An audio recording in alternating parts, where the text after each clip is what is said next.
All right, so on this occasion, we are going to try a new format, which isn't that different from the other formats, but the format in question entails searching the body of Shilas Hatshuvas. Instead of for the date, we're going to search for the Parsha, that is, to see which inyanim relating to this week's Parsha make an appearance in the Shilas Hatshuvas literature, and we'll focus on that. That could mean focusing on one large topic or multiple smaller topics. On this occasion, I went into it thinking there will be multiple smaller topics, but it ended up being one fairly large topic. Before I introduce what the element from the Parsha is, I'm going to start, by way of some general background, with a halacha from Shulchan Aruch. Shulchan Aruch Yeridea, Siman Reish Lamed Vav, Se'iv Vav, the Mechaber writes, Shnayim shnishbu lasis davar echad. Two people swear to do one thing, the same thing, together, presumably. As we'll see, there could be different variations of this, and that could make the difference between whether this halacha applies or not. But two swore to do one thing. One of them transgressed, violated the oath. Hasheni pater ve'enoi tzarech hatara. The second one is therefore automatically exempt and does not even need to receive hatara. It just gets cancelled automatically. So that's an interesting concept, that a shvua could be cancelled without hatara and without a t'nai. Seemingly doesn't seem like there was an explicit t'nai.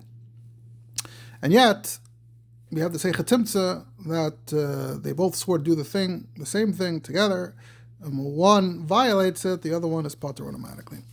Lafichach, the Mechaber continues, therefore, ish ve'isha shenishtadchu ze lo ze. You have a man and woman who are engaged to each other. Kiblu cherem linaseh lezman kavua, and they accepted a cherem upon themselves that will bind them to marry each other within a set time. As we know, historically, the process of getting people to marry, and particularly getting them through the process of first discussing it, and then the shidduch, and then to get them all the way to the final step, was considered very fraught and like a very stressful affair to make sure that everything that happens needs to happen. So we find in history there'd be a monetary knas, or they would use instruments like cherem, the pain of cherem, to sort of force people to keep their word. As we'll see much later in this discussion, the stakes were considered pretty high. People could stand to lose a lot if people didn't keep their word, if the other party didn't keep their word.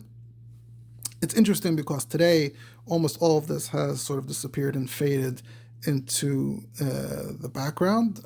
Obviously, you have cases of shidduchim where the people don't ultimately get married, but usually it's called breaking the shidduch. Obviously, that's its own interesting discussion. I saw recently the topic came up online about the Chassidish world, and they prefer to even marry and divorce instead of breaking the shidduch, even if they know the marriage is not gonna work out. The English-speaking world, as I like to often differentiate here in America, there's the Yiddish-speaking world versus the English-speaking world. In the English-speaking world, it seems to be okay to break a shidduch. Doesn't happen too often. Obviously, it's not considered great when it happens. Obviously, when that happens, it could sort of hurt the reputation of the parties involved, but yet it doesn't seem to be, I don't know, I never got the impression that it's so fraught, and you know, it's usually seen as if one party doesn't want to get married, then it's best for both parties not to go ahead with it. And the person breaking it off, presumably, potentially could be just as harmed reputation-wise as the person who's the one who's broken off from, and because that sort of could create a reputation that you're unstable, you're not, you have cold feet, so it's not necessarily automatically bad and harmful for the other person. Again, we'll see later, a bit, or much later, we'll see what the dynamics once were. So at any rate, this is an interesting topic, and we'll get back to it. But at any rate, back in the day, it was considered something to really be avoided. So there's a cherem. So Misha Ikev, the Hever HaMoyed, and part of it here is the timing that today doesn't seem to be an issue in terms. I haven't heard of a case where there was a shidduch and each side is saying sure, we'll get married, but they keep on schlepping the date. That also doesn't seem to really happen. But back in the day, especially when people didn't live in the same place, and things could drag and schlep, or engagements could take a very long time. So the odds that things could just schlep were much higher. So part of the chayrim was not just to marry each other, but the chayrim was to linasi lezman kavua, within a set time. So mishi ike vehever hamayed aslan asil la'acher ha'la mutter ve'enit tzarich hatara. So the person who is at fault for pushing it past the deadline, so the chayrim presumably kicks in, so they can't marry someone else, but the other person, mutter, can marry someone else. They're not bound by the pact anymore, and they don't even need hatara. And even the one who is at fault will then also be released from the shvur, from the chayrim, once the other person goes ahead and taka marries. So then nothing is binding them anymore to the other person. Interesting halacha in Shulchan Aruch, right? Okay, it sounds a bit interesting. But sort of perhaps still innocent sounding enough. But if you start looking into it, you'll see that this din, as far as I could tell, is not addressed, not stated in the original Torah Yeridei. It's only in the Dovid and Maharit and Shulchan Aruch. And nor is it discussed, this type of scenario, nor is it discussed in the other well-known halachic works that came before it. But the Mechaber did get it from a discussion in certain svarim, Bnei Yeruchim, some other svarim, and if you start chasing this lead, going down this trail, you'll find there were actually numerous cases like this, whether ben adam lachaveroi, two people swore to a pact, or ben ish leishtoi, whether shidduchim or otherwise. And as we'll see, there's a very strong connection to this week's Parsha, as despite the fact that there doesn't seem to be such a strong halachic discussion the further you go back. However, actually, some of the clearest tushtels one could make are actually in the Agadata relating to different Yonim and Tanakh, including this week's Parsha. So we begin, in terms of tracing some earlier Maharit, the Maharit discussed this, we begin with a tshuva from Maharam of Rothenburg. Now, Maharam of Rothenburg, for those somewhat familiar, there are many different editions, the Shalos Tshuvas, Maharam of Rothenburg, Tfus Prague, Tfus this, Tfus that. It seems I didn't go review the literature on the topic again just now, but it seems that Maharam of Rothenburg was, of course, very influential. One Talmud of his was the Rosh, one Talmud of his was the Mordechai, one Talmud was the Goyes Harmonius, and it seems like the culture of writing, both in Tzarfas, really even before, and in Ashkenaz, was that there were endless likutim and remixes of tshuvas and sources of that nature. So there was no one definitive collection. Instead, there were multiple collections that overlapped with each other, but each one had unique stuff that the other one didn't have, and that ended up shaping the print, the tfus, the Shalos Tshuvas Maharam of Rothenburg b'tfus a few hundred years later, and there are different kaiftzim shebetfos that are presumably based on different kaiftzim shebiksav yad. But that meant that it's a mess. Not only that, it means that there were additional kaiftzim shebiksav yad that had additional tshuvas that didn't necessarily make it into any of those prints. So today, the way I understand it is, you have two sort of definitive places to go. Mechon Yerushalayim did sort of a definitive edition of Tshuvas Maharam of Rothenburg that encompasses all the previous prints. That's where I would go to look for those. But then there's also Professor Simcha Emanuel, who I just saw in some, I think was a Haredi source. They referred to him as a Chayker HaTeirani. So technically he's a professor, technically he's in academia, but he's Isaac very much in Yonei Halacha, Shalos Tshuvas. He's one of those about whom it is said that Mistami, you can make a Berchas HaTorah when you read his articles and his books, because it all focuses on either directly on the tshuvas themselves, or sometimes on the manuscripts, just working out what's going on in the manuscripts that contain the tshuvas. So in this case, what we're going to discuss is a combination of what appears already Oh, so I don't know if I finished my thought. So he released 2 volumes of Tshuvas, Maharam of Rothenburg, v'chaverov. And those contain additional tshuvas from Maharam or from that circle, or tshuvas that were to be found in these koivtzim that contain tshuvas from Maharam of Rothenburg, but may also contain other tshuvas as well. So anything that, I assume anything that's not printed in the existing editions appears in these 2 volumes, and he'll be Mitzayir next to each one that this is from this Ksav Yad, from that Ksav Yad. And it's sort of formatted a bit different than perhaps if it was a B'chen Yerushalayim I was doing it. But like I said, weiter, it's tshuvas with some comments about the manuscripts and some Aramakimus.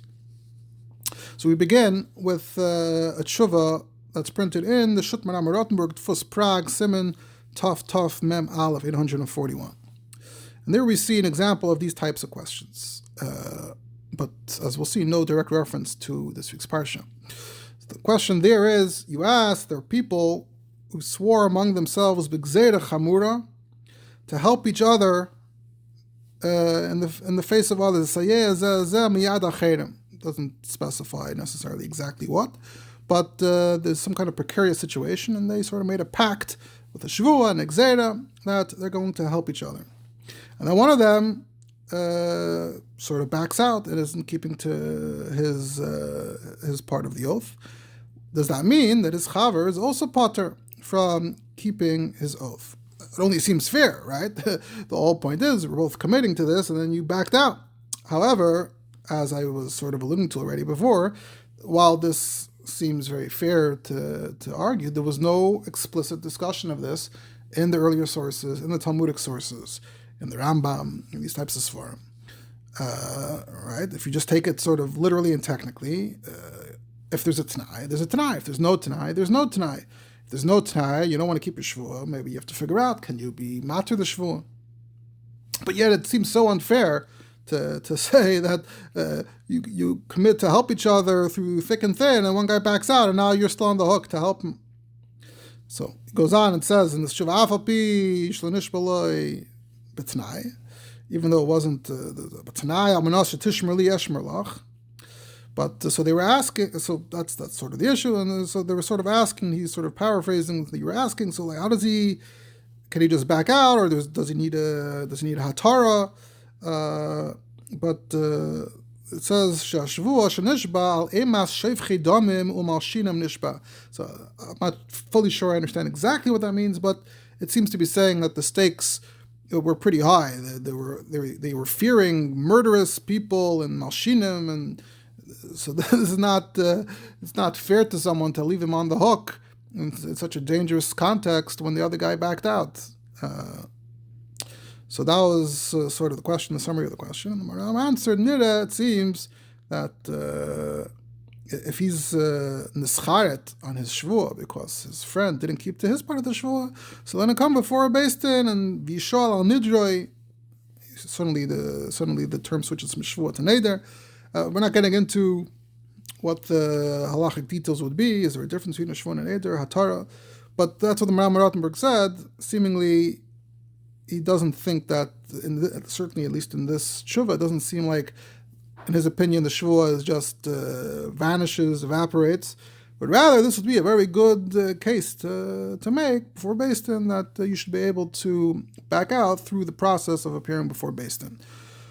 So that's what it seems from there, that the shuvah doesn't cancel automatically. Obviously, it's very unfair, so we'll be Maharit for you. That's what we have in the gedrukte and the printed Maharam of Rothenburg. However, in Shuvas Maharam of Rothenburg v'chaverov, this new edition from Professor Simcha Emanuel, Siman Tov Tzaddik, we find a hemshech. And in the Ha'ara there, he says that in the Ksav Yad that he's using, this comes behemshech to this previous Shuvah that we have in print as well. And there it says, V'rav Meir Omar b'shem harav Reb Asher. Meir said b'shem Reb Asher, and in the footnote he says maybe it's a mistake. V'tzarech leimar Reb Asher said b'shem Reb Meir, because the Rosh was a Talmud of Maharam, so perhaps that's what it means to say. But here comes sort of an additional stance, an additional view. And here it says, so if two swore to each other and yet one backed down, Hasheni Patur. Seemingly going further than what the previous source said, that you would have to go to be matir. Instead, Patur cancelled. What's the raya? The raya is from a midrash. Bereshus Rabbis Soif Parshas Vayetze. It says there that when Dovid sent Yoav to Aram Naraim and Aram Tzeva, he bumped into the Moavim, and he wanted to. It says Ubikesh lezoinvam. I didn't look up the exact meaning of the lashon. I assume it's like a verb relating to zonov, and it means to harm them in some way. It says they brought their isterois. We'll get to the meaning of the word exactly, but they brought isterois. Al tatzaras Moav. They came with a taina that Hashem told Moshe. This is al tatzaras Moav is in the beginning of Devarim, in Moshe's recap of these events that mostly happened in Sefer Bamidbar. So they came with some kind of document or something, sort of stating al tatzaras Moav. So Yoav, David's general, you can't mess with us. So that's the midrash says. The midrash says that Dovid responded, "Heim partzu es hageder tchila." You broke it first, like it says in Bamidbar, Parsha's Balak talk in our Parsha, vayishlach malachim el Bilam. So in this week's Parsha, Balak, Melech Moav, is going to Bilam to harm the Yidden. That's not how someone who's part of a pact, a pact of non-aggression behaves. So the midrash says that was David's response. You say al tatzaras Moav, I tell you it says vayishlach malachim el Bilam. So from this midrash is mashma that first they had a pact, but then when they were able to prove that Moav had violated the agreement first, then it seems that Yoav was able to respond, and Yoav were able to respond to the Moav and say, "Hey, we're dealing with Aram Naraim and Aram Tzeva, but we can also harm you along the way. You're not safe." Almal, if he shavru parts of tchila. So here we see klar. This is a klar of Makar Chazal, Taka Midrash about Dovid and Yoav and Moav, but it seems like a klar Midrash that if your pirates parts of us together, then it's ice shvua, ice pact. This, of course, not that I was planning on getting into it, but this, of course, has perhaps ramifications for even current geopolitical happenings. You have a pact, and then there's the question of who violated it first, etc., etc. So you see that these types of questions date back to antiquity, and even in Torah, you have the shaila of who broke it first. So that's a nice raya that the sheni is potter. Mihu. Then it continues though and says mihu because answered the dechuye kamadchulu ba'alma, that this answer of Dovid is stama a dichuy, stama way of answering them. It wasn't a serious answer. Therefore, it seems that the sheni in this case should go to a chacham and say that I did not agree to this under these circumstances where it's only me. The whole point was that it should be both of us.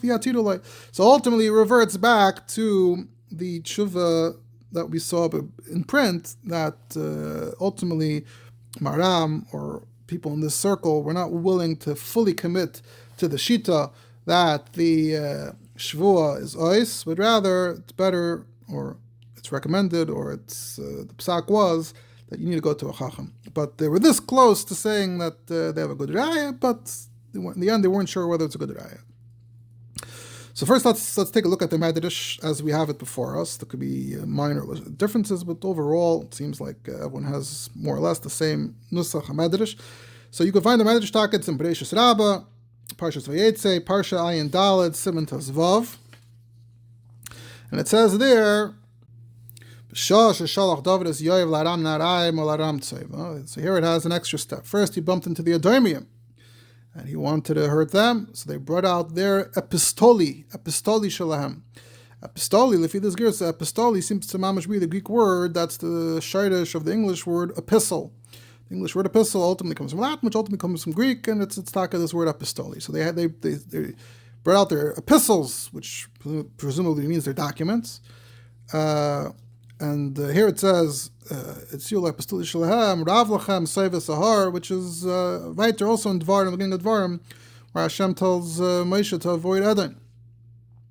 So then he bumps into Moav. So first he bumped into Edom, and they pulled out their thing. Then he bumped into Moav, and he wanted to do the same thing.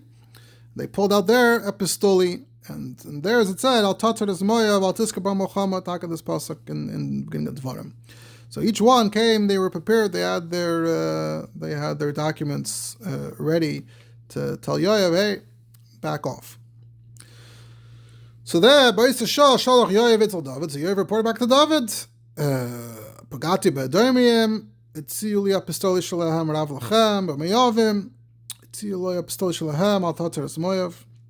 So the midrash says, Ba'is Shah, at that moment, Dovid covered the Kved Machas Ba'atzmo. Dovid didn't treat himself with the dignity, the honor, etc. of the king, but rather he stood up, he took off his purple robes and his crown, and he put on his talis, his regular Oiber Malbush, and he went to the Sanhedrin and he said, Rabboisai, Libasi lekan el lamed, im noistem atem li reshus ani melamed. Interesting lashon. Anyway, he said, Shalachti is Yoav laram na'arayim and laram tzeva, upaga ba'adomiyim, v'etziu lo apostoli shalahem Rav Lachem. Zok Dovid, here's my taina in response. They're taining up Torah, so I have to answer up Torah, and I need the Sanhedrin to confirm that my taina is a gerecht.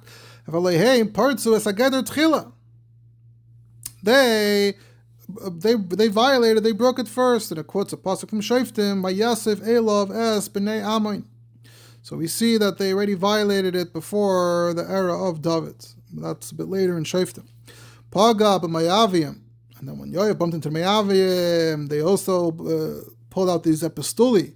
Al tatzar es Moav. So v'heim lepartzu ageder tchila vayishlach malachim el Bilam ba'ata l'cha orali.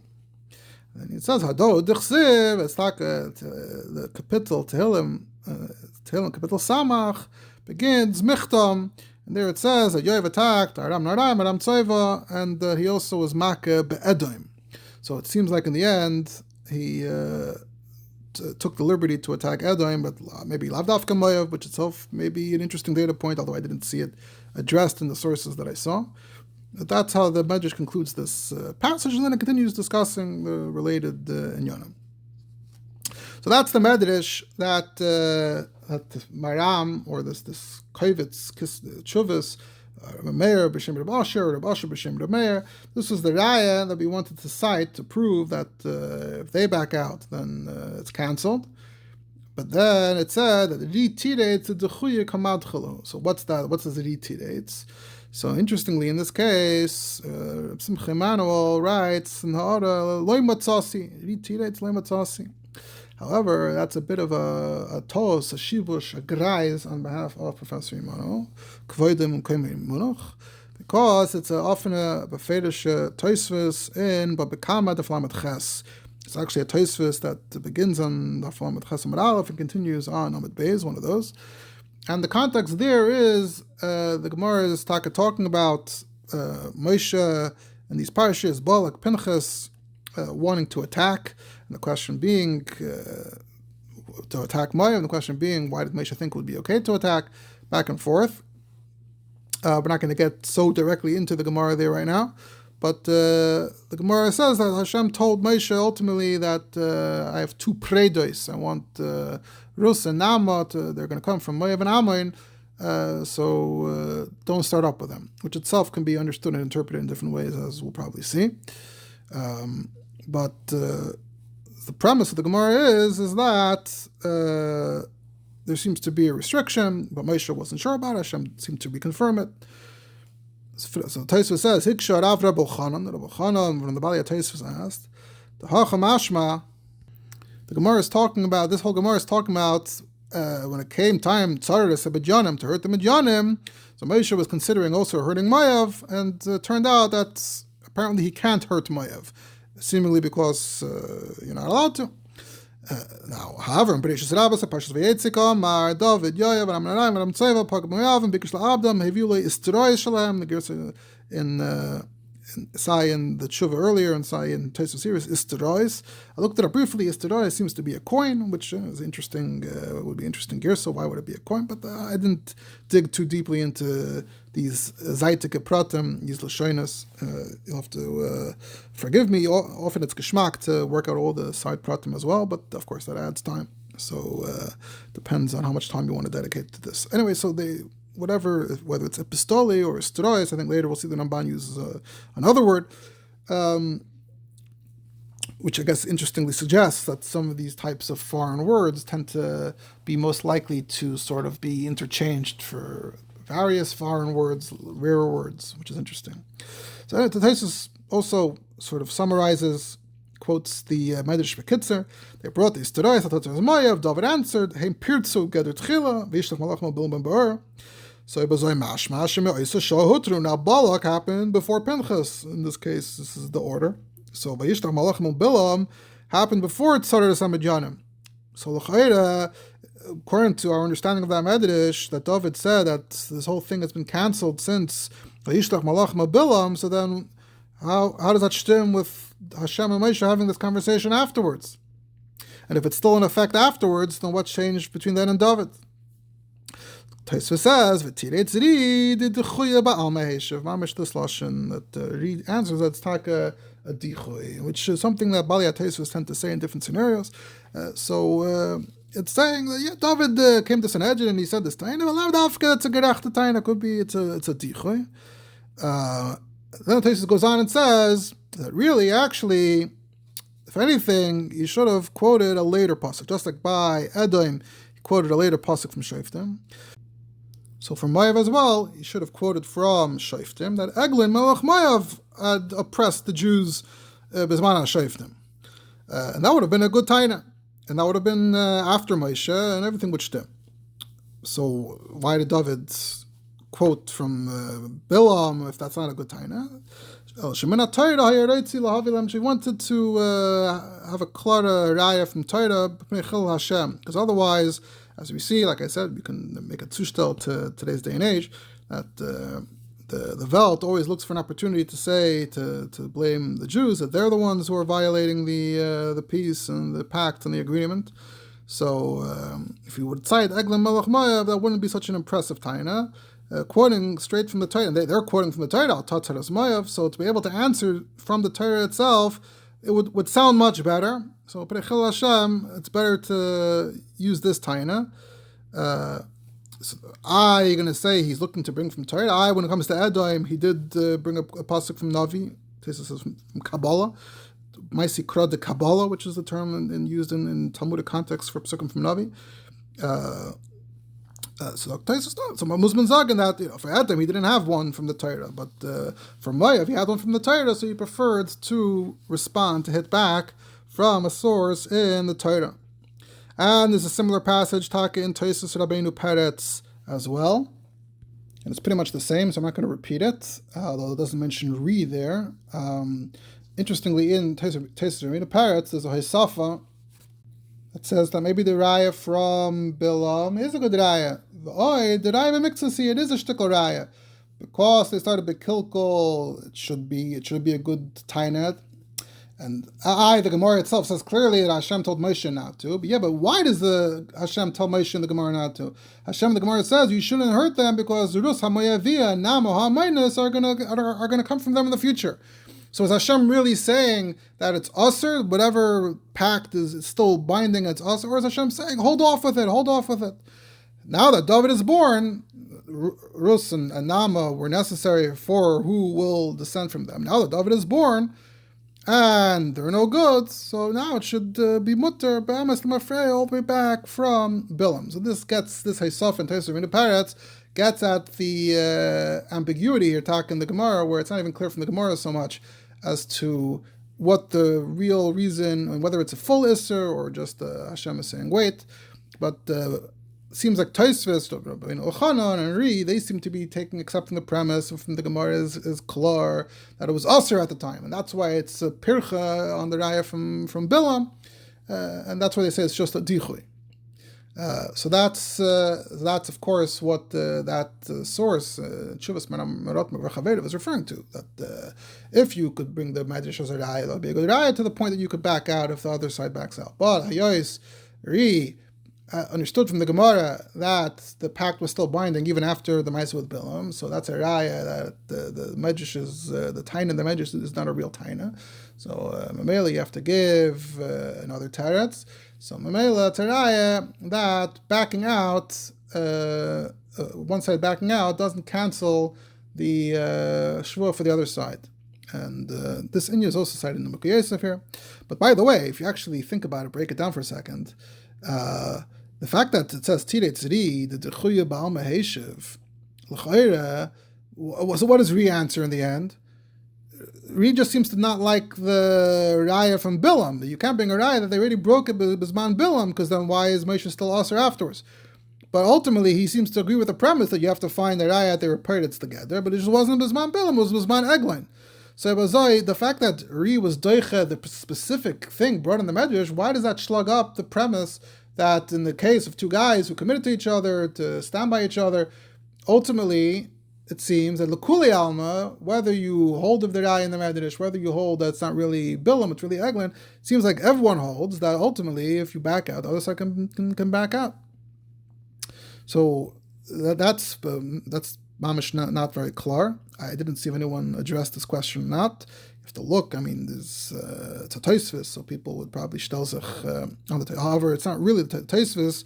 Can be understood without any problem. The issue here is this obscure truce Maharam of Rothenburg that says that the din will be fakert. Why would the din be fakert? So yesh la'ayin, if I'm missing something or there's a discussion about this, which I didn't see, and perhaps based on how it's quoted in Shuvas Maharam of Rothenburg, I was thinking that perhaps we should read Tosfos a little differently. There maybe Tirei Tzri, the Dechuya Ba'al Maheshiv is really the end of Ri's statement. That's all Ri said, Dechuya Ba'al Maheshiv, so Lefi Ri's Maskana, there was no real Dichoy, and that's it. And Dovid had his own Cheshboinus. And the Hemshech, Ukrad, the Shaiftim, that could be a Hisafa. That is not what Ri held. As is mashma besol from this Shuvas Maharam of Rothenburg v'Chaveirav, that Ri Taka held the Maskana that being parties together Tchila doesn't count. The Oid Tzarech Iyun. As we'll see, this is a topic where the more we go on, we'll see the more that people have what to say. There's stuff in Shainim Achreinim, but I don't know if we can ever say that this Inyan ever reaches a clerkite in the end. If we can come and say that we have an exact clerkite of Das Chazal, Das Rishonim, in how to bring these psukim and the Gemara and the midrash all together. So you have to be prepared to live with the ambiguity. Another source to see is a sefer, very interesting sefer that was printed by Mechon Ofek in the last 10 years or so. There's a sefer Chidushim ala Torah, later Beinu Tam Beis Midrash. It's essentially a kavitz of Tosfos, but instead of it being ala Shas, it's ala Torah. But each dibur there, most of the diburim there sort of correspond to diburim in Tosfos and Shas. So if you take a look in Balak Pinchas, page Shinchav Gimel, Shinchav Daled, you'll see there's a shtickle there that is somewhat similar to this dibur and Tosfos in Baba Kama, but it's different. It's not exactly the same. So see there and see the arose there, but we'll keep that part of the discussion short. Another wichtige makar in Yishayim that quotes his midrash, as I think alluded to already, is the Ramban. The Rambam has a sefer mitzvahs, and the Rambam had to decide what to count and what not to count. And the Rambam said he's not going to count things that aren't l'dairos, and that seemed to include these isurim, not to bother Moav, not to bother Edom. They're not l'dairos, and they're not counted. The Ramban has hasagas on the Rambam, and this is one of the hasagas of the Ramban. The Ramban is arguing that perhaps they should be counted as tzivuyim l'dairos. And this is what he writes. He says, I saw the Zagada and Bereshus Rabbah, and also in Midrash Tilim, and also in Tanchum Dvarim. And he starts quoting it, B'shal Shal Dovid is Yayav. He quotes it, and I think whatever that word, I think he quotes it a third way, but I don't have the text in front of me now. And he quotes it, he says, At Kana Godazu. So, Zakt Ramban, if you look in the Midrash, the Sanhedrin and Dovid, they didn't tell Yayav, Eina Mitzvah Sahin L'Doiris. If they held like the Rambam, they should have come and said that's Pashnish Noeg L'Doiris. Instead, they said, Ein Partzus Ageder Tchila. Zakt Ramban, Taka Tzarech Iyun, if it's L'Doiris, though, then how does the time of Ein Partzus Ageder work? So maybe that's an ayah fakert. If you're using the time of Partzus Ageder, that itself implies that it's not L'Doiris. But it's sort of in the middle. They didn't taina it's not l'dairos. They taina the Partzus Ageder, which implies that it's not l'dairos. If it's in the Torah l'dairos, there's no tanai. It's mitzvahs mechlatas l'dairos. And even if there is a Tanai, sagt der Ramban though, even if there was a Tanai implied, his sheet, his mahalach, it should still be counted among the Taryag mitzvahs. Because it's a mitzvah, l'dairis, ad sheyifritzu hemas ageder tchila. So, in principle, it was intended for to be noig l'dairis. But there's a Tanai also, ad sheyifritzu. So it's not that different in a way than like the flip side, the mitzvahs to kill, to exterminate, to mevair, the Zayin Umas, or the Knanim, or Amalek, where you have raids, even in the Rambam Gufa, one versus the other. It's mashma that the Knanim was noyeg, but it's no longer relevant. There's no, it's no longer shaykh to be mekayemet. That happened somewhere in the times by a tradition. They were taka in this battle, whether they were killed or whether they assimilated, they lost their identity. It's mashma that they're ois. Amalek is mashma that it's still noig in some form, although it's not clear what, when, where, how, what the difference is. So you see that by the Knani al-Kapanim that it's noig l'dairis, until even if at some point there aren't any anymore, it's not doesn't take away from the fact that it's noig l'dairis. So on the flip side over here as well, with not hurting Moav and Edom, that can also be noig l'dairis, even if at some point it's no longer relevant. In this case, if you hold to this idea that there were pirates to get a tchila.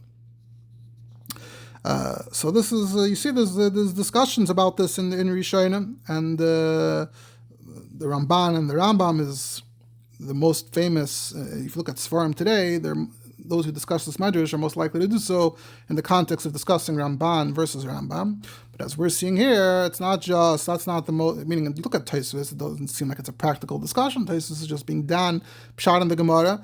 The Rambam makes it a little bit more of a, I could say practical, but a discussion. But as we're seeing here, there's this invisible, this hidden, less well-known, but still somewhat fairly well-known application where there's actually Yol Negea to these real shilas of agreements, pacts, and one side backing out. And as we'll see, there's another marker in Rishonim that mentions this midrash, and that is the Sefer Aguda, but I'll mention it in just a bit.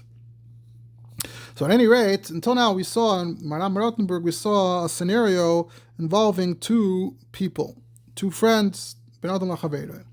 But there's also another makar in Maharam of Rothenburg in these same sources, in the same material, with regard to Ish ve'ishtoi. So the tshuva above that I quoted from Maharam of Rothenburg v'chaveiroi v'siman tov tzedakeh in Chelik Beis, but he's mitzayin to also look in Chelik Aleph siman reish chav zayin. And there is a much longer, not much, but 2-3 times the length of a tshuva. And it's talking about an interesting scenario, although it sort of starts in the middle. It seems that there was some kind of fight between a husband and a wife, and they were trying to negotiate, navigate, keep them together, and there was some kind of chedem. They had some kind of pact, some kind of agreement that was at the pain of chedem.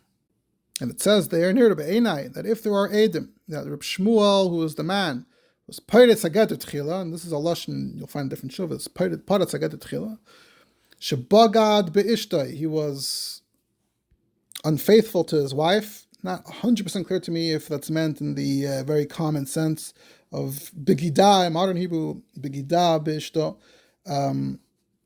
But so it's not, like I said, not fully clear to me, but perhaps it just means in other ways.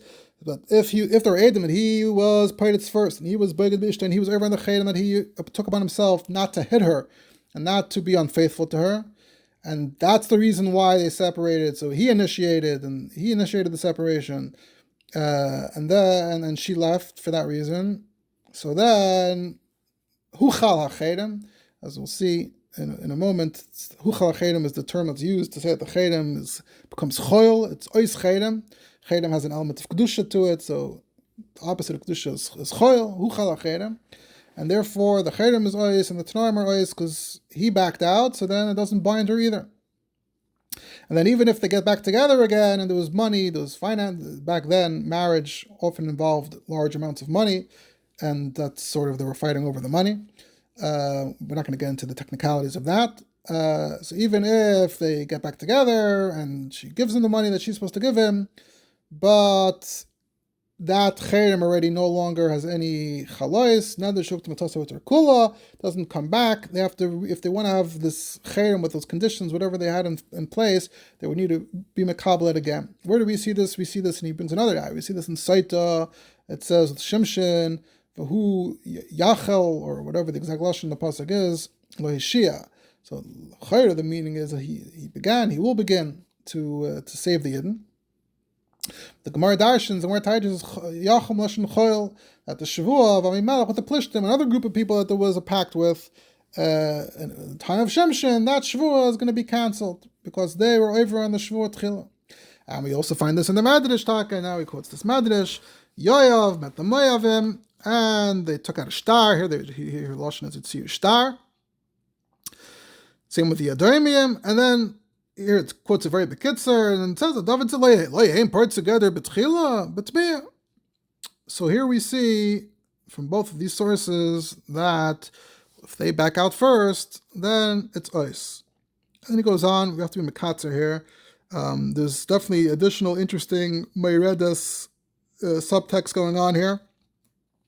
Also, he's Mitzayin there, Emmanuel's Mitzayin there, that in Hagoyes Maimonius, Hilchos Ishus, Perek Yudal, Halacha Yud Gimel, I think Sefkat and Lamed, he quotes a tshuva there that seems to be relating to the same case. Reuven Kibel Ala B'cherev, Shelo Yivgoid B'ishtoi, not to be unfaithful to his wife, and if he is unfaithful, then that's going to have major monetary repercussions. Ubagadba, and he kept his, he lost, he had to give her a certain amount of money, he gave her the money, then they got back together, they spent a year together, they were together with love, and then her mother incited her to run away, and now he's demanding his wife and his money back. So that's sort of the background, the context, and in that shuvah there, which also is assigned Maharam of Rothenburg, talks about takanas hakehilas and a din of meiredas, that there's a din of meiredas.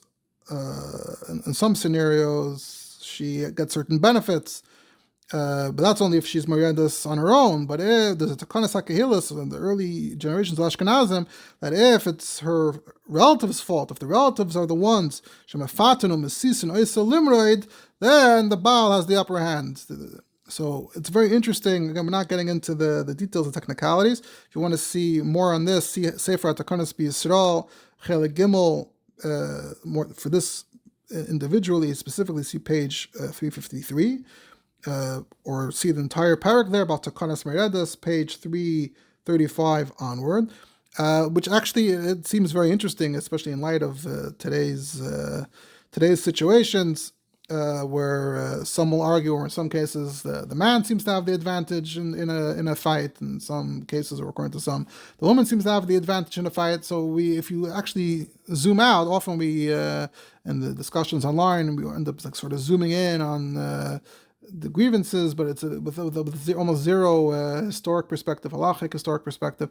If you actually zoom out, you'll see that this has been a large issue going on for hundreds, if not thousands of years, and sort of depending on who has the advantage, who stands to lose, and the implications for society. So sometimes, even though on the one hand, the Meredas, by definition, the woman walking out seems to imply that she's in the wrong, and yet that there is a din, the default din was that if she walks out, then all the money she brought in, she can receive in return.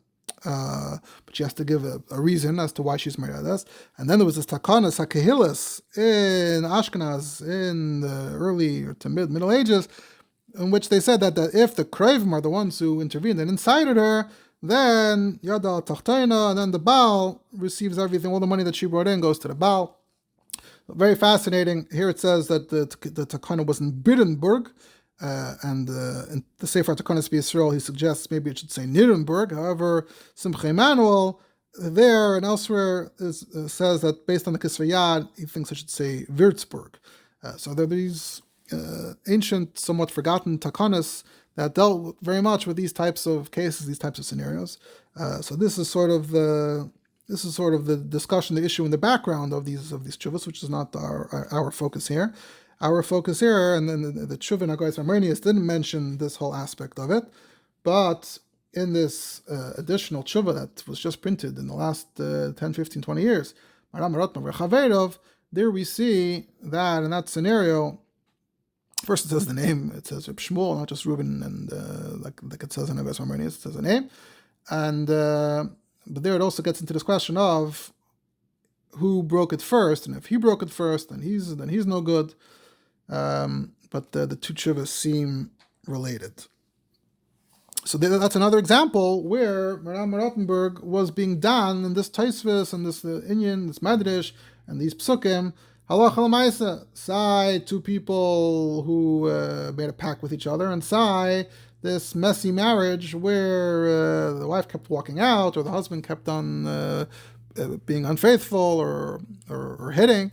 And they were using the power of chayrim to try to keep them together. And then there was the issue of who violated it first. Did he hit her, or did she walk out? So he says, if they're edim, that he hit her first and he was in the wrong, so then yadoy tachtayna, etc., etc. And the final marker from Yishayim on this topic is in the Sefer HaAguda, which is an Ashkenazi Sefer, interesting chibur, that's the Fi Seder HaMesechtes. And Taka there in Baba Kama, in the same sugya, quotes the Gemara, Nasa Moshe Kal V'chomer, and then it says Pirei Shiri. Here it says, attributes the whole Gedank to Pirei Shiri. Bereshus Rabba Yesh B'sei Parshas V'yetzei Dovid Yoav. It says it B'kitzer Shalach Lahem Heim Portzu Ageder Tchila. So the Aguda Mikan Meviim Raya. Here he summarizes the raid beyond Tosas. Tosas didn't refer to this raid, but maybe Taka wasn't in Tzarfas and Tosas Balak Tosas in Ashkenaz, Maharam of Rothenburg. They had this raid, and this midrash kept on coming up in these discussions. So they're good to summarize and says, Mikan meviim raya ish v'isha shoysim t'nai b'neihem, o ishnei anoshim shoysim shalom b'neihem, v'achad oiver, gam hashini yochel aver. So in these situations, whether it's two men making a pact between themselves, or a husband and a wife that are trying to reconcile, and they make a tanai. So if one breaks it, the other one can also break it. Mikan meviim raya, and mihu yesh lidches. However, it can also be nidches. We see Bismam Maharam of Rothenburg, it seems, depending on which shuvah you look at, it doesn't seem like he was fully ready, fully committed. Although in the Taka, in the second shuvah that we quoted, he never pushes back. He says, Hachinami ashkecham b'midrash, and that's that. Whereas when it was the two men, he said that you did need to get a hatara. So the question would be, is there a chiluk? For example, in the case of the two men, there was a shavua, and in the case of the man and the woman, it was a cherem. As we'll see later, sometimes there is an art, it's shayach to make a distinction between a shavua and a cherem. So is that part of the factor here? I don't want to start asking kashas and giving tudutzim like taisvis and giving chalukim. There are a lot of different shuvas here. Not all of them are fully 100% from Maharam of Rothenburg himself, or it could be so apart from each other in time that his opinion could have evolved. But it's interesting to notice that the second shuvah that we quoted didn't mention any histaigut, any concern about not using the midrash as proof. It just seems to bring the midrash as proof. The next major source, and really the final major source, is from a few daitas later. This is in Shut Maharit. And many of those who later discuss this issue are mitzayin to Maharit, because the Tshuvas of Rothenburg Taka weren't really in Esparsim until now. As we'll see, there were some other Maharit, and obviously as we began, the Mechaber brought this idea based on the Maharit that he saw.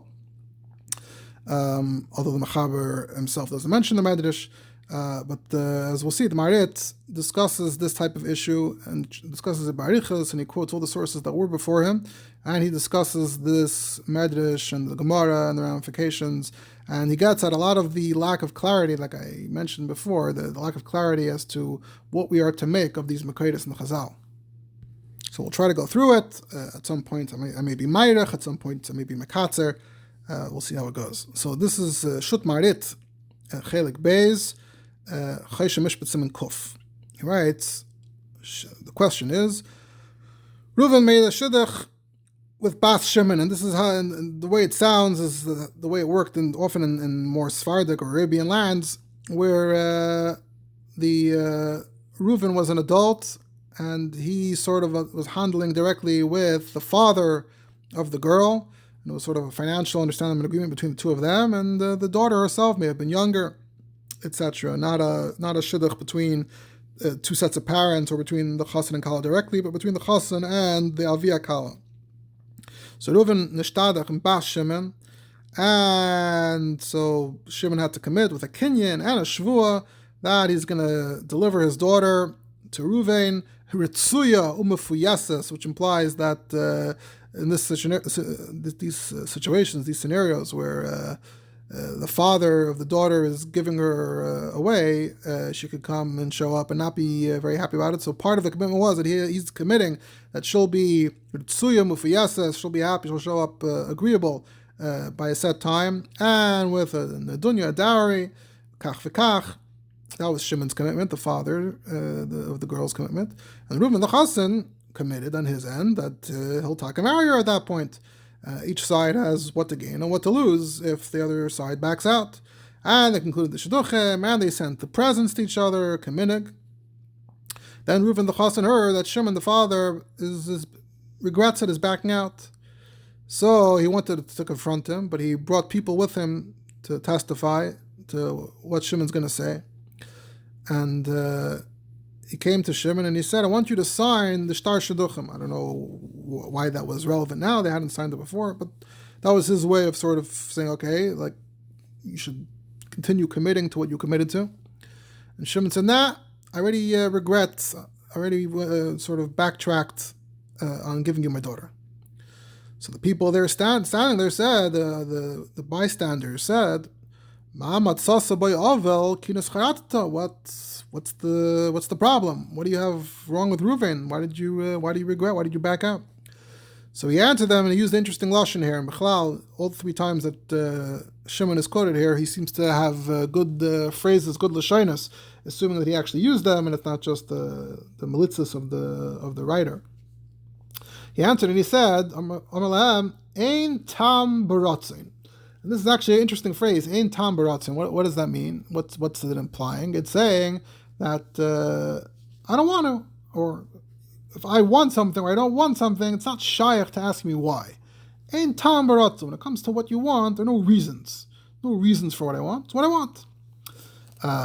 Particularly in a Chabad context, this phrase would sound familiar because in Chabad you have Hashem the Alter Rebbe, this Avakash Baruch Hu Liyasadir B'Tachtoinim, Fatayvas Kinkashenisht. So this phrase seems to be an earlier expression of this idea. If you search in Tam Baratzin, you'll see that it's a fairly common piskam, even in other shalos and shuvas. It gets quoted sometimes as the rationale for people's behavior. And in fact, the Tzemach Tzedek in a couple of places actually himself cites this lashon in Tam Baratzin, but usually legabe shtoik kach ala b'machshava. In that type of context, he'll use the lashon like it says in Tam Baratzin. So it's interesting to come across it here in this context. So they tried confronting him. In Tam Baratzin. So they said, okay, so if you're the one backing out, not Reuven, and you're confirming it, so that means that now you owe him, according to the agreement, all the expenditures that he made so far, you now have to pay him. So it says he responded, Al Roish Ephraim Loi. Now, I haven't gotten to the bottom of what exactly the phrase is supposed to mean, but it seems to imply, it's another lashon, another militza, that it seems to imply that it's not happening. So they said, well, what do you mean? You swore? What's your response to that?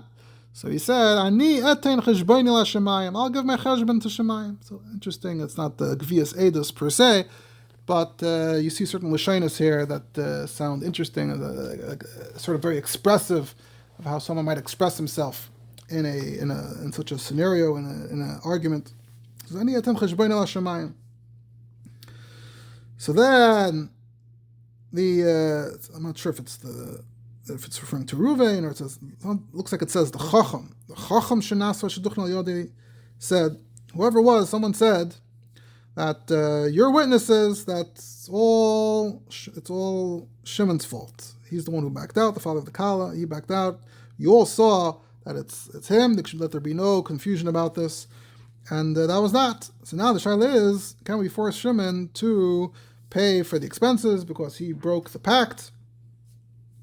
And now Reuven is asking as well, what's going to be the din if Shimon, once, let's say we pressure him financially, what if Shimon's going to say, fine, you know what, let's go ahead with it.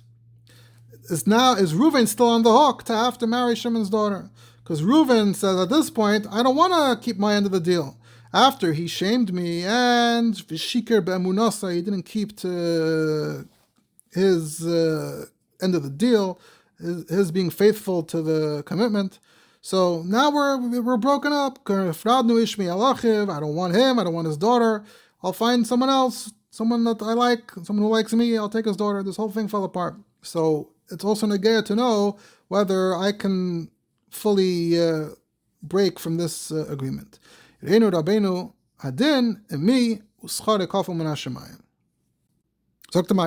that if two swore to each other, the whole point is that they're both going to keep their end of the deal.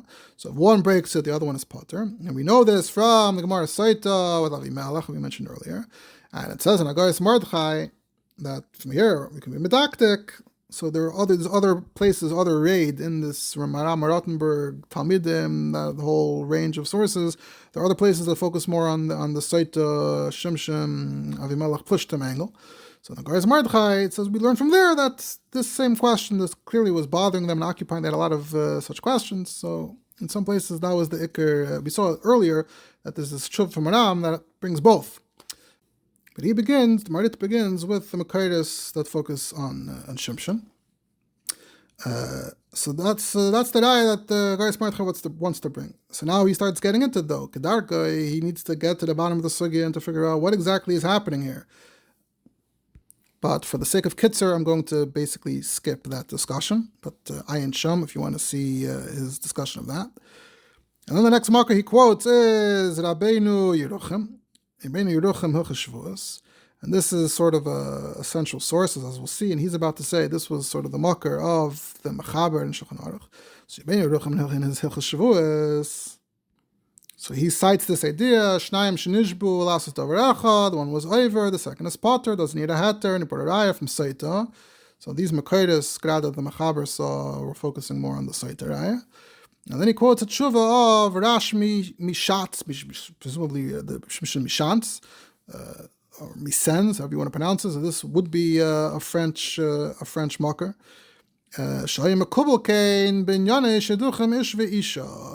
this was the accepted mahalach when in the case of shidduchim, as we've been saying the whole time. You have the ben adam chaveri version and the ish v'isha version, and perhaps as we'll see or we saw that maybe is a distinction between the scenarios. But it was mekubal specifically ben ish v'isha.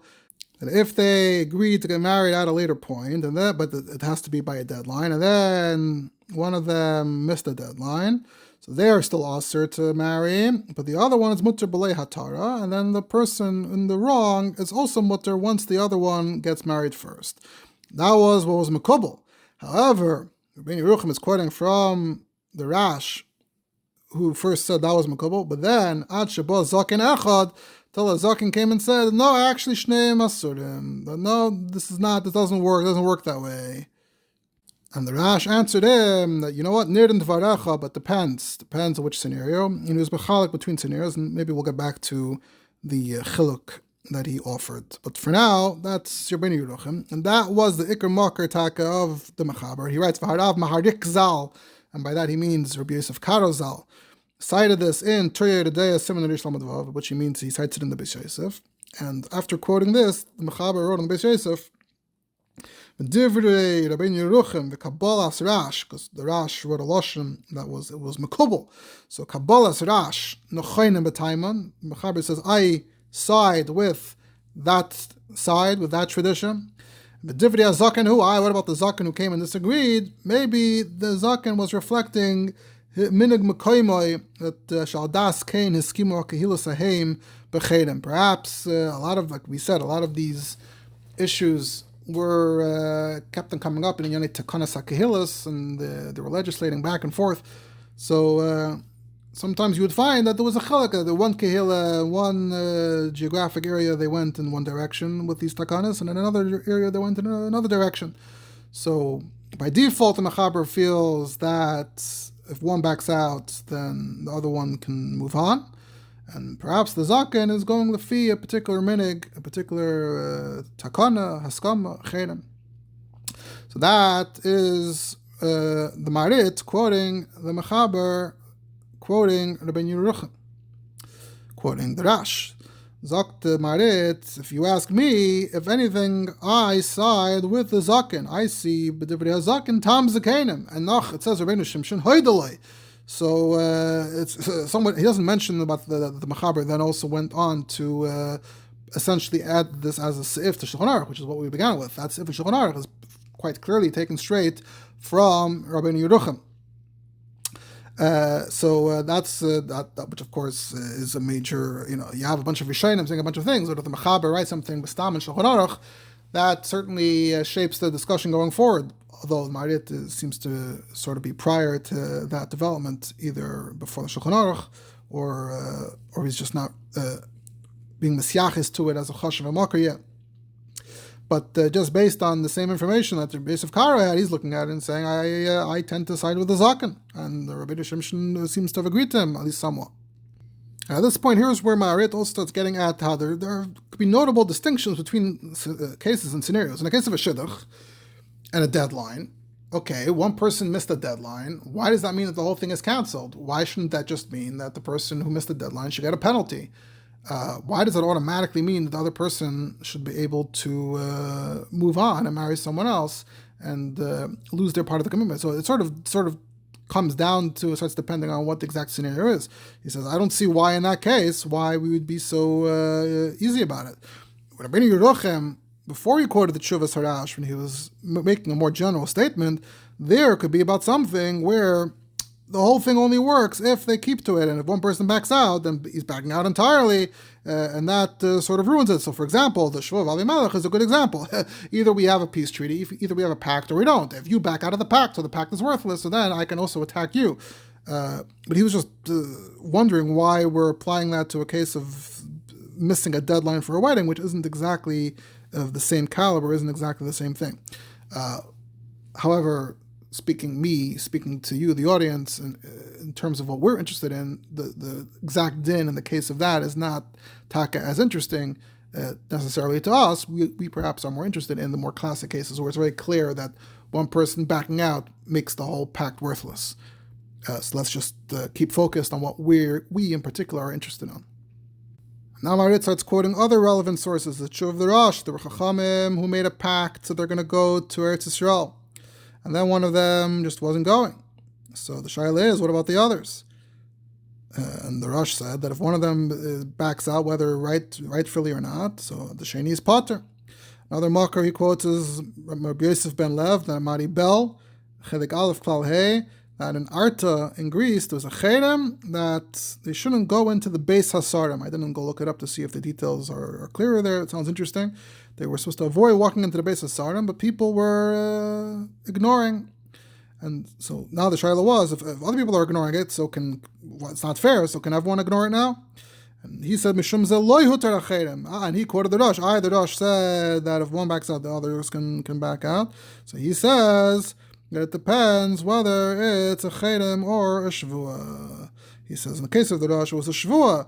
So that's why if one backs out, the other can back up. But if it's a chedem, it doesn't work that way. And his ayah was that Achan was also over on a chedem. If Achan is over on the chedem, so now it's not fair. So now all the Yidden could be over on the chedem. It doesn't work that way. So he says there's a difference in that sense. And this is what I was referring to earlier when I said Maharam. I was talking about the Maharam, and I said, maybe there's a difference between shvuah and chedem. But there it kind of seemed like the opposite. In the case of a shvuah ben adam achavera, he wasn't sure if you can rely on the raya from the midrash. In the case of the chedem ben ishla ishta, he seemed to be fine with the raya from the midrash. But again, there could be different chilukim. It could be a totally different chiluk. It's not relevant to that. As we saw, it's not just chilukim and shvuah and chedem. It's also chilukim in what exactly the scenario is, and is the thing tenable but weiter.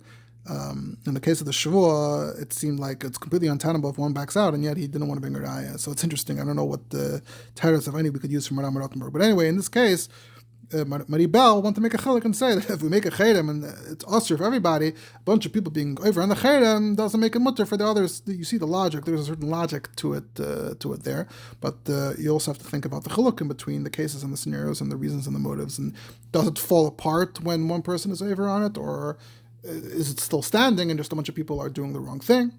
Versus, again, a pact where literally if one person doesn't hold their end of the pact, then literally what is going on here, nothing's going on here.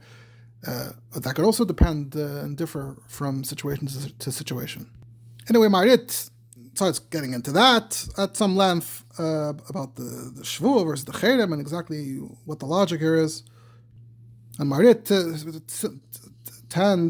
seems to take the Maribel literally, that it's a Cherem versus a Shvuah, and says, I don't understand. So if it would have been a Shvuah instead of a Cherem, then it would be fine.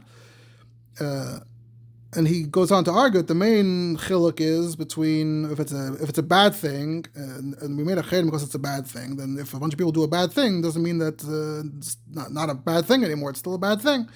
And then he says, maybe that's taka what Maribel taka meant, and he thinks it's a doichik in the Maribel.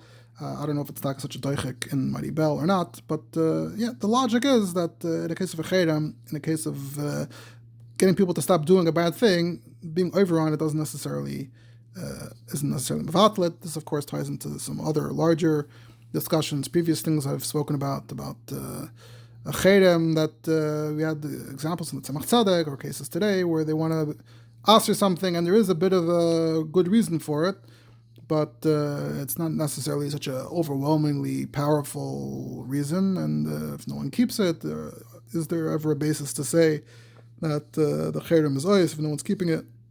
This ties into that whole discourse, which we're not getting into right now. So at any rate, that's Maharit's discussion thus far. And then he gets to the point which he makes, which is that Dain lo lamadnu, let's say we accept that if one backs out, there are cases where that means the whole thing is cancelled. But that's if echad over b'poel v'asa ma'isa. Someone actually backed out and didn't do what they're supposed to do. But what about B'dibur Ba'alma? Because technically, in the case that he was asked about with Reuven and Shimon, the guy said a bunch of nasty things. But I guess at that point, he hadn't missed the deadline. There wasn't a specific ma'isa that he did yet. So what would be the case there? As we saw in the Shaila, Reuven, the Chassan, was already very insulted by the Dibur. He said the Dibur already ruined the whole thing for me. So that's Reuven's position. But what's in terms of din, in terms of halacha, would we treat it the same way? And here's where Maharit on his own connects this midrash. So again, like we said, he didn't seem to have access to these Maharit that we quoted that applied the midrash of Moav to this discussion. But instead, he thinks of it himself, and where does he know it from? He knows it from the Ramban. The Ramban in the Hasagas, the Sefer Mitzvahs of the Rambam. So that was a notable place where he knew that this midrash was quoted. And he quotes it Bekitzer. Zok the Maharit, this is nageh to my question about Dibur versus Maisa. Dovid is saying, Aleihim Parsha Gadol Tchila. So, but what exactly? What did they do? Parsha Gadol Tchila. They didn't. No one attacked the Yidden. There was no fight.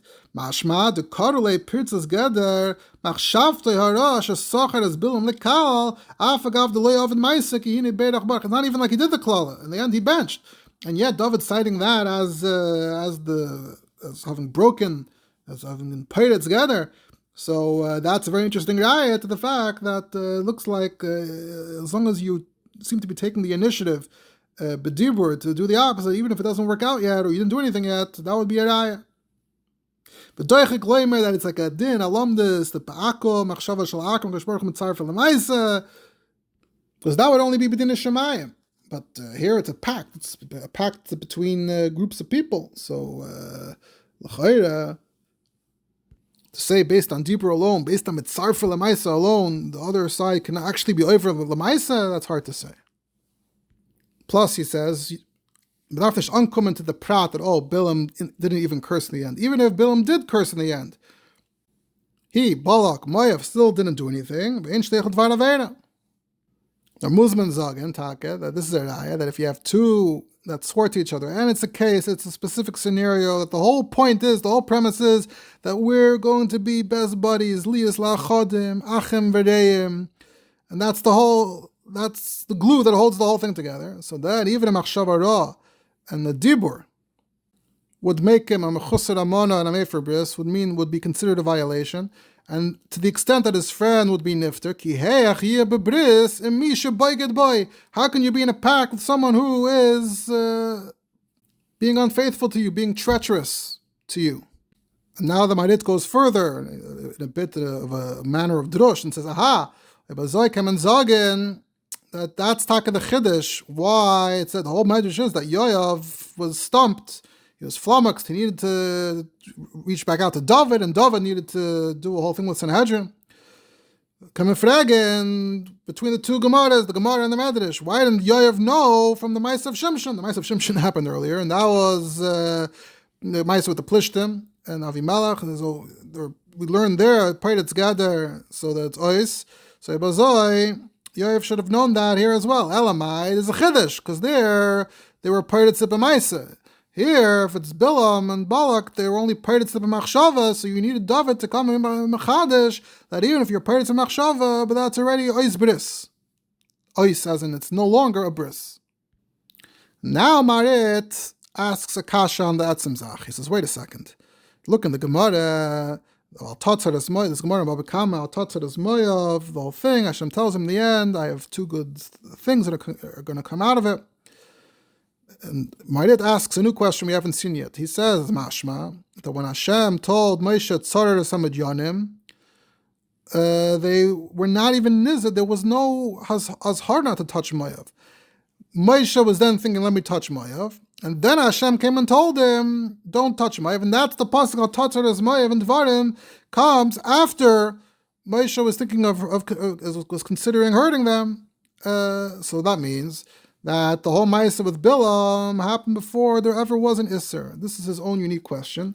I didn't have enough time to go and drill down into whether this timeline, this chronology is muskam. He goes on to say that Tosfos asks us also, but as we saw, Tosfos did not ask it that way. Tosfos, although the Kurdish we saw until now seem to accept that the Isser to touch Moav is Ba'atzim, maybe it goes back to Loit or whatever. And when Hashem said, "I'll touch Moav" or whatever, that was the makar, that was nischadish then, or that could have happened earlier, because we have the story earlier of how the Yidden wanted to go through Edom, go through Moav, and each one said no, and then Hashem told them to go around, and that seems to perhaps be before the whole Maisa of Bilam. So that would be its own rabbit hole, you could say, to go down the question of chronology. So he's introducing a whole new problem, but that's what he takes it for granted, that Al Tatzaras Moav came by the mice of Tzaras Amidyanim. So that means that when Balak went to Bilam, he didn't break anything because there was no pact yet. The pact only came later. First, the mice of Balak and Bilam happened. Then Hashem said Al Tatzaras Moav. So then, how could you say parts of us together? What parts of us together? The Bilam happened before. And he says, which, like I said, is not quite what they ask. The kasha there is fakert. That from this Gemara we see that even after the Maisa of Bilam, he was still Nizar Shalatzar Moav. Not that he was Ersh Nizar Shalatzar Moav, but that he was still Nizar Shalatzar Moav. So I don't know why the Maharit understood Tosfos the way he did. What's interesting actually is that in Tosfos al Shas, the text I have in front of me, Tosfos al Shas, the Lashon is interestingly,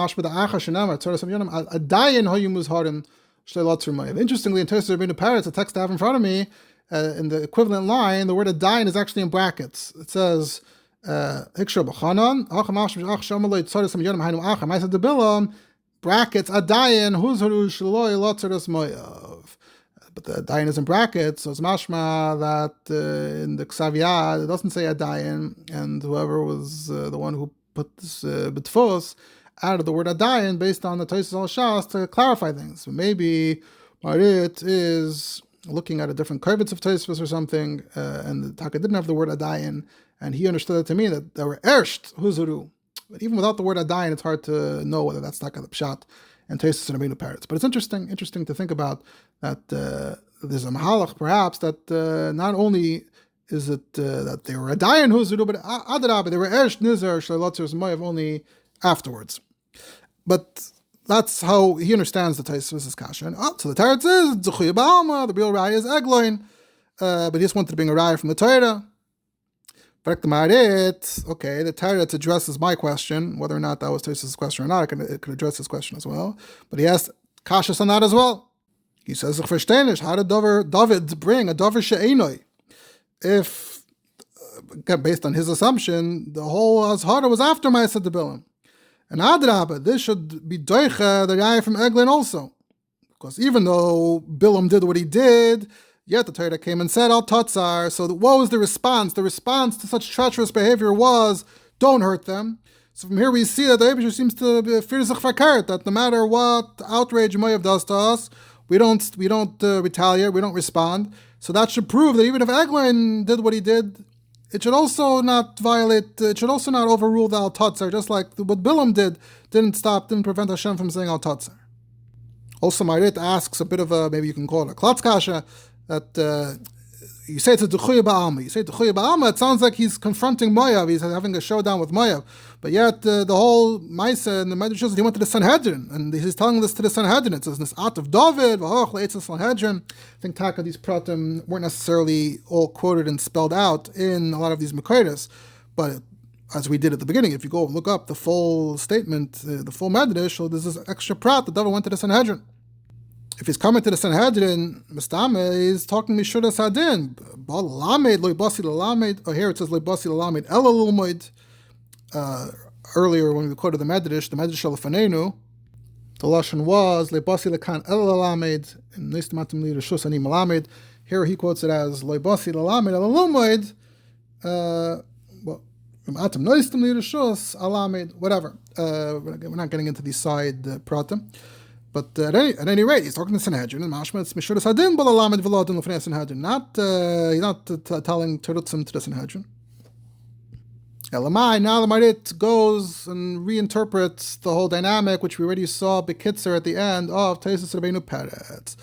What's Pshat B'chan the Gemara Baba Kama? Is it Aser Mamish, or is it just a temporary thing? He says, I think Dovid knew for sure. Dovid knew that on the one hand, you shouldn't do Muhammad with them because it's Yerusha, Lebnei Loit, Avram, the whole dynamic there. Ba, Shikru ben Munasam. And already from when they sent Malachim to Bilam, really they deserve to be hurt. And then comes the Gemara of Abakam and says, Hashem said, don't, I'll touch it as Moav. Why? Base Predis Toivis. I want Yerusha and Nama to come from Moav and Ammon. So once we get those, once it comes to the era of Dovid, really, they've been mutter all along since the Maisa of Bilam. But the Moavim themselves, Lav Dafka, learned the same shot. They're not such big lumdim, so they're just going to look at the psukim, and the psukim say Al Tatzar. They don't know the lumdis, the Gemara, and the Tosfos, and the Maharit. So therefore, Sagar Aleim Es HaPesach. So he used their own ignorance of lumdis against them. They think that Al Tatzaras Moav was before the sending Malachim to Bilam in our Parsha. So he can use the case of Malachim to Bilam against them, and they're not going to be able to answer him. Maharit told Lamdus that really Al Tatzar came afterwards. And what if, he has to have a backup plan, what if they are going to be a little smarter and they are going to tell Maharit Steiner that really the whole Al Tatzar came afterwards? So then he has Eglin as a backup. And that's what the Tosfos is referring to, that the real Teretz is Eglin. Because Lefi, Maharit's whole cheshbon, that's the reason why Bilam is not the real reason and Eglin could be the real reason. But it's all Lefi this Hanacha that Be'emes was mutter, hutru all along, but it just went on pause because of the base predus, because of Rus and Nama. So Gufa is what Dovid is telling to Sanhedrin. He's trying to tell them and explain to them that when the Torah said Al Tatzar, it's not a real Isser, it's just a temporary thing. Really, they're Hutter, but Pirtzos together. Then why is Tosfos saying that it's a Techuya Ba'alma? Lefi this Mahalach, the real time that was Hutter Taka was by Bilam. So Maharit says something to the effect of, Tosfos was bothered by the fact that the Stambing Raya from the Malachim from Balak to Bilam, without adding the whole thing in the Gemara that Hashem told Moshe that really you could, but you can't. You have to wait. So because of all of that, so therefore it's sort of a dechuya ba'alma, because Dovid isn't getting into all of that. Dovid is just going with, if they're going to assume that Al-Tatzar is before the mice of Bilam, so they don't know exactly what they're talking about, so he'll just answer them in Eubei, Tatzar was first, so Bilam came later, so it's ice. There's a whole additional thing to it, but so he's not getting into that, so it's, in that sense, it's a dechuya ba'alma. But really, now we have to say that really, Kush the Milsis Taka, even the Fitoisvis Taka were Hutru Ba'isa Pirtzas Hagader. And then Hashem came and told Moshe that now you shouldn't hurt them, L'shah, because we need to wait for Rus and Nama to be Yitzmehem. So that's how the Maharit makes it all make sense, Lafi Darkoi. And if you're Zois, Mikomakim Lamadnu, Dibur Laval Mikri Pirtzas Gad, Vafaras Bris. But here now he has his Yosoid back to the Indian of his Shaila, that in a case of, at least certainly in the case of a pact of Amunah, of bris between two people, so even Dibur can be a violation. Now the Shaila is, does this apply back to the Shaila that he began with? So here we have to start being Mekatzer again. But Itaka argues that in this case, functionally, in the case of a Shidduch, functionally, person speaking the way Shimon did, functionally destroys the entire thing for Reuven. Because, let's say you cancel a Shidduch, back to the whole topic of canceling, backing out of a Shidduch. Why do people want to avoid a Shidduch being canceled? Why do you have all these penalties? Because you want to avoid the busha. And if the guy had done a Maisa, but hadn't said what he said to other people, and he just canceled it, that would leave the Chassan room to save face. The Chassan could go out and tell everybody that he actually backed out. Canceling itself doesn't even hurt as much because you still have room to spin it different ways. Here, he didn't do a Maisa, but he went out and firmly established the narrative that he embarrassed him. He says, I don't want him. So, and now I'm erst realizing, and I'm not going to go back and change it, but now I'm erst realizing that could be Taka, the second thing that he responded when they said, what about all the expenses that he spent? Could Taka mean that Al Roish Ephraim Loi Taka wasn't sarcastic? Taka was saying that, I'll Taka pay. Like, it was his way of saying, you know what, I hate this guy so much, he's so disgusting to me that it's worth it to me, I'll pay. And to that they asked, what about the Shavuot? He said, Ani etin cheshbein al Hashemayim. So everything he was saying was actually, if he said I wouldn't pay, then maybe he just sounds like he's just a psanudnik, an annoying person, an unstable person. But no, when he says Ein tam baratzin al reish Ephraim le ani etin cheshbein al Shemayim, everything he was saying was like twisting the sword in the guy's back. Here, when Maharit repeats what happened, he says, he said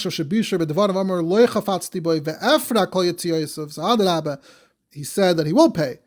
But by saying that he will pay, that just twisted the sword and more, and made him sound like he must be a terrible guy.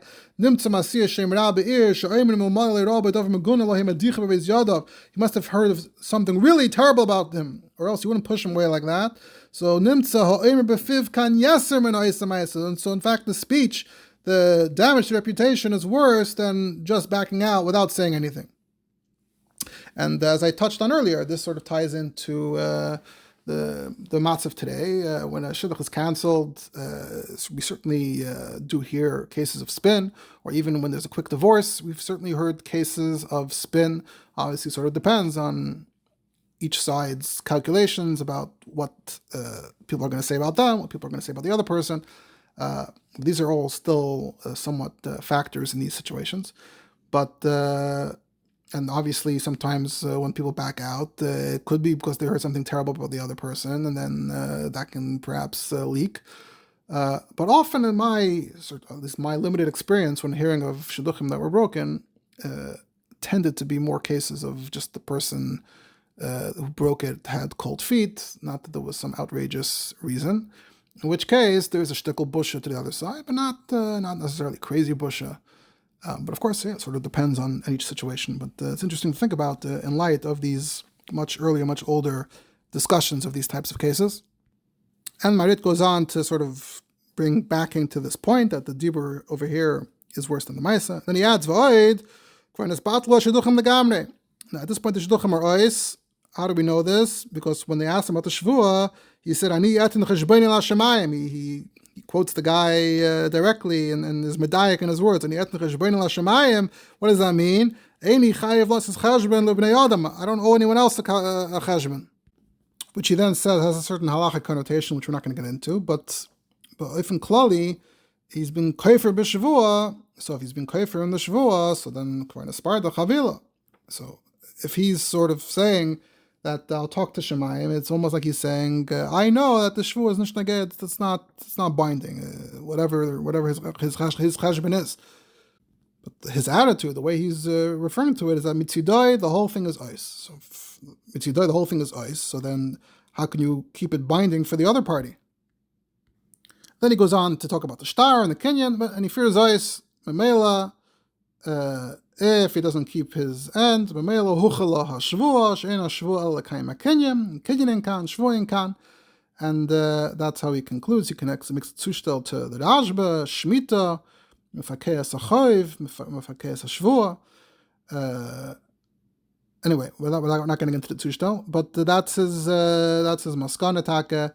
He fully takes the chas inside here, and says memela, it's ois, and seemingly he also takes the side of the chassan, that even if Shimon were to say, hey, you know what, let's continue, Reuven can say that you completely ruined and destroyed me here, and I have nothing to gain by continuing, and I lost everything that I was seeking to avoid losing by making this whole pact, so what do you want from me now?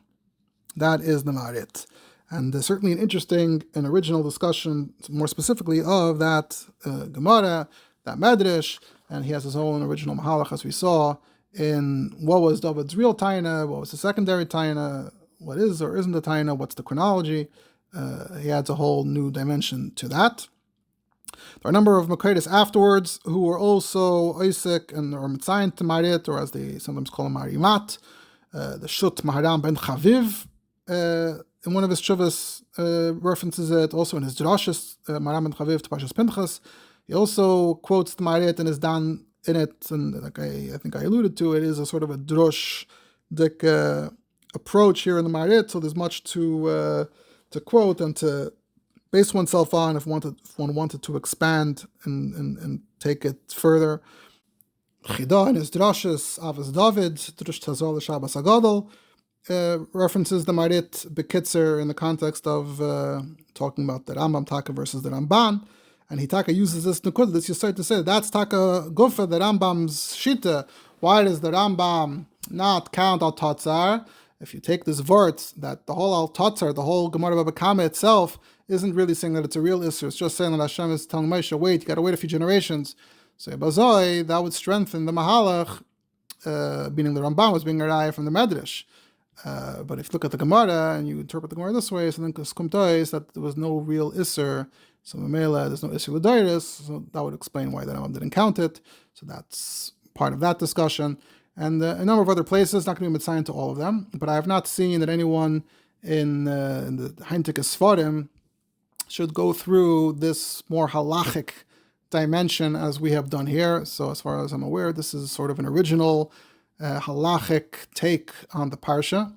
In fact, maybe here's the place to mention that I think it might be Kedai, it might be a nice idea, a nice concept. There are a lot of Svarim on the Parsha, Halacha on the Parsha, but perhaps the premise of this recording and perhaps a series would also be a nice premise for a sefer to be malaket, the interesting shalos and shuvas that are very strongly tied into the Parsha, and this would be a good example of that. One more tshuva that I have two more tshuvas, but one more tshuva more directly on a case of a pact that I would mention is in Shud Zera Emes, Bishmal HaKayin, from the last great Chachamim of Italy, in Chele Gimel Siman Kuf Chav Ches, and Mechon Avat Shalom, last maybe 2-3 years ago, they printed Zera Emes, a nice, beautiful edition. And now, just in the last few months, they printed a whole new additional number of volumes of additional tshuvas b'ksav yad. So now there's a nice huge set.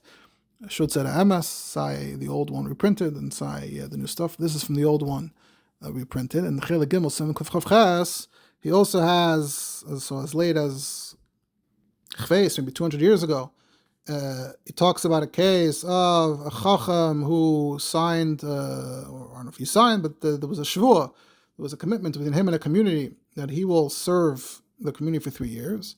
And the same, within that time, they made another deal, a shtar with another chacham, which he saw as violating their pact.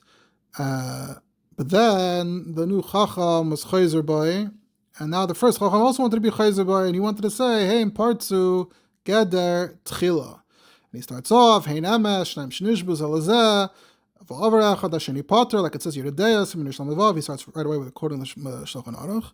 But Nidan, Yesh Leimar, the Eini Tachas Sugzeh, it's not this type of scenario, not this type of category.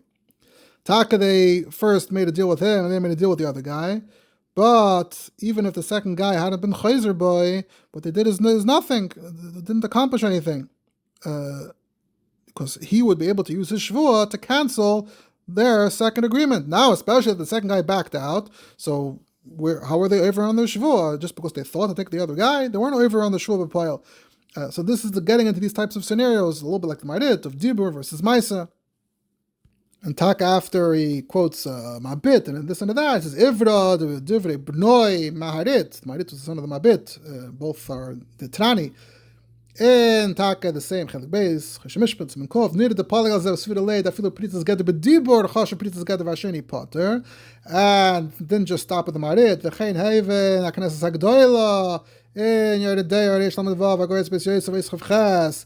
The Niddish is a Chelik Mashakos of Aviv, that the Mabit seem to think, I'm not going to get into that case, seem to think that Bedibor, if it's not B'maisa, then it doesn't mean anything, but Maharit seems to argue that was Knesset Agdoila, like he explicitly frames it that way.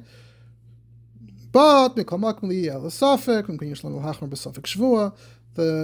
Emes of Shmuel HaKohen is not so convinced from Maharit's Shita. Noch, he adds, and in my Sifri HaKot on Zera Emes, on Yeridea, I also wanted to argue that maybe the Maharit weren't arguing, because Maharit was talking about a case of a shidduch, where the whole shidduch only works if you're nice to each other, as the Maharit himself articulated. Masha'enkin, the Mabit, is just talking about money, so whatever that case was, so you don't have to necessarily be hurt, your feelings don't have to be hurt, or the fact that your feelings are hurt don't necessarily ruin the entire thing. So that's the point, that there are additional factors depending on the situation as to whether one person doing what they're doing is actually ruining it or lav dafka. As we saw earlier, depending on the cases, or let's say if something's a bad thing, so a few people being over on it doesn't mean that it's not bad anymore. So there are other factors as well. You have to be dan kol nidoin legufoi. But Itaka says, maybe this case is more like the Maharit. Maybe this case, the Chacham, the whole point was the Chacham wanted to feel that he's wanted and he's being treated nicely, and by turning around and hiring the other guy, so it ruined the whole thing for him. He says, if it's a machlekes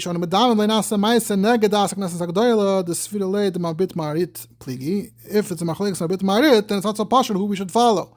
So even if you hold like Maharit, or you think that this case is like Maharit's case, but if Mabit disagrees, so if we say Mabit Maharit agree, and the Kuliyam Moedin is that case is Einzach, but it's not Mochrach. But he adds that I also, on the one hand, in Zera Emes, I said maybe Mabit Maharit agree. But on the other hand, in Zera Emes, I also had a kasha Maharit's whole mahalach. Maharit had this midrash, Parshas Vayetze, Dovid, and Moav, and Maharit wanted to prove that Pritzes Geder B'Dibur Mahani, because what happened already? Balak went to Bilam, and Bilam didn't even do it. Hashem, Bilam. And in my sefer Zera Emes, I wanted to prove that Maharit's side is wrong, that really it was a Pritzes Geder B'Maisa. Either because it said, there is a Gemara in Sanhedrin that says that what Bilam said did turn into a klala, kulam chazru l'klala, because it says, Vayafech Hashem lekach l'chas klala levracha, so it sounds like Hashem only turned one klala into a bracha, so one of Bilam's klalas turned into a bracha, and the rest chazru l'klala. So Yabazoi, the whole Yisoid that, and which is it's a Yisoid that everyone takes for granted. Every yid, every kid in Cheder, every person thinks, Bilam didn't curse the Yidden, but if this Gemara, it's Parsha not what anyone thinks. It's Bilam cursed the Yidden, and the klalos were klalos. That's pretty shocking, but that's the Gemara. So that's one taina that he was Pirates B'Maisa, or ignore the klalas. But the next thing he did, he was makshal yidden b'vnei Moav. So that certainly was a ma'isa, and that certainly worked, and that certainly harmed the yidden very, very much. And so he says, "Ba'ifin de besur haraya she'evi Maharit nistara binyan shala din shalai." This is also negaya to here, because his taina at the beginning was that what they did didn't do anything. The other chacham, say he could have forced them to cancel the shtar, and say the other chacham backed out. So it's a bit like the Maharit in that case. So if you go with the Maharit, and you say that being paid spedibra is also being paid, so you can apply that here as well and say that, okay, so they backed out first, so he can back out now. But if you don't accept the Maharit, either because he argues with his father, the Mabit, or because of this pircha, that his whole mahalach, you want to pull his whole mahalach apart and say that besur haraya and istara binyan, so bazoi, this chacham doesn't have a case to be over on his shvuah. So it's interesting to see this discussion continuing, and Zera Emes picking up where the Maharit left off, and Nach arguing with him on the guf haraya from the Gemara, from the midrash, and demonstrating how you can interpret it this way, interpret it that way. So it's interesting how that is itself part of the ongoing discussion. And I don't know if there's been any serious discussion of this subsequently, because the Inyan of Shavuos has sort of fallen out of use, which is its own interesting discussion. The evolution of the use of Neder, Shavuot, Cherem in Jewish life. So I don't know, past 200 years ago in Italy, I don't know how many other Shavuos there were or weren't. But as we see, this discussion is at least from the Tkuf of Maharam of Rothenburg, if not a little earlier, through the Tkuf of the Zera Emes, and this midrash was never too far away from the discussion, and it seems to have influenced the discussion to a great degree, and also vice versa.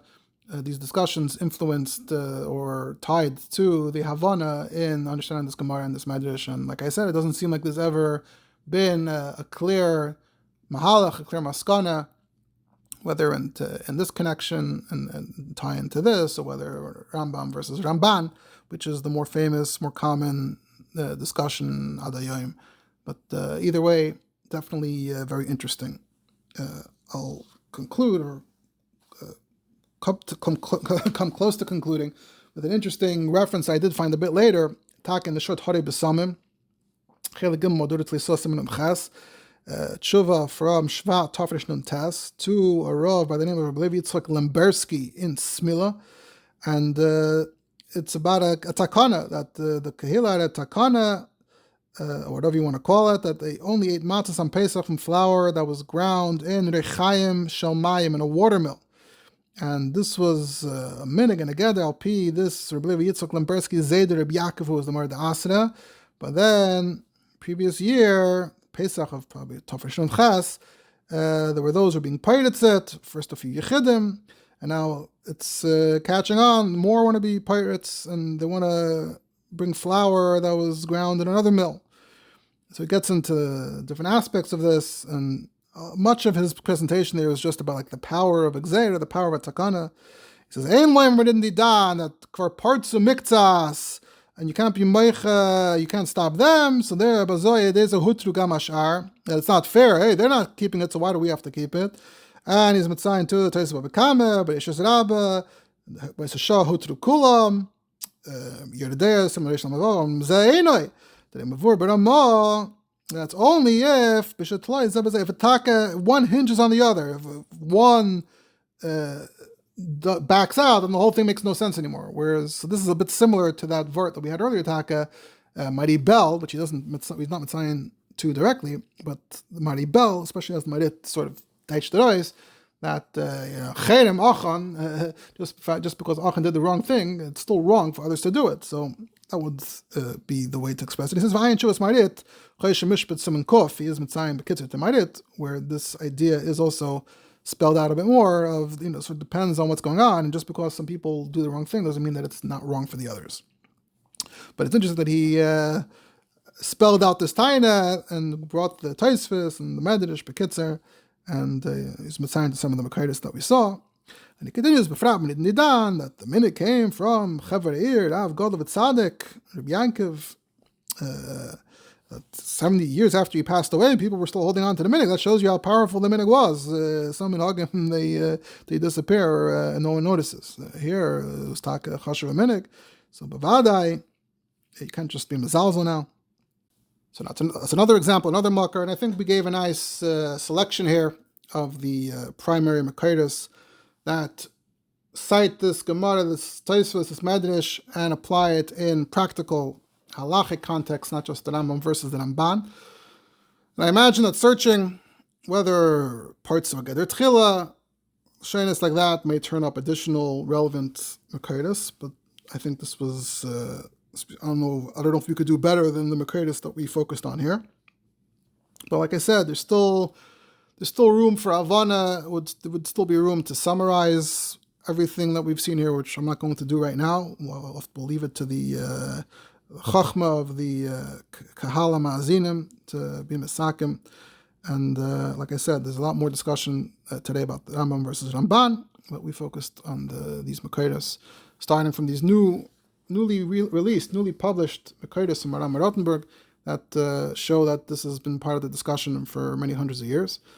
And but this goes to show that this Parsha, the whole Parsha really, it's either there's the klalos or there's the avedas at the end, has big nafkaminis to understanding the whole yisoid, the whole avan, the whole lamdas of al tatziras Moav, and this Gemara, this midrash, and which has ramifications for a real question that was negate for many hundreds of years, for something that even if it doesn't happen to us too often, that we're shavua, cherem, etc., but the idea of joining a pact and then feeling betrayed certainly feels relatable. So it's interesting to see how this affected that discussion.